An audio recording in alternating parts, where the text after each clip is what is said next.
Hey guys, welcome back to Frequently Asked Questions, and in today's video, I'm going to be showing you how to find the return label on your Shein orders.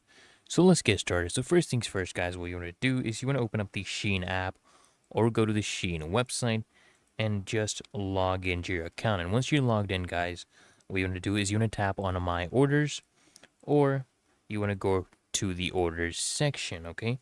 You want to locate the order you actually want to return, and then you want to click on the details button next to it. All right, so what you're going to be doing now, guys, is you want to choose or just select the return slash refund option. You'll be prompted to choose the items you wish to return and the reason for the return.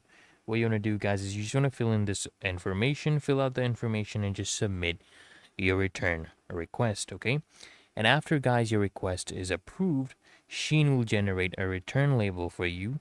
You want to go back to the order details page and you should see a button labeled download return label, okay, or view return label. You want to tap on it to download or print the label, guys.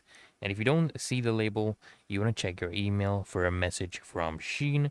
They may have sent the return label there as well. And that's it, guys. You're now ready to, send your items back to the Shein company hassle-free. So if this video helps you out, guys, make sure you smash that like button as well as subscribe to Frequently Asked Questions. Turn on those bell notifications, guys, so you get notified of the next video. And I'll see you in the next one.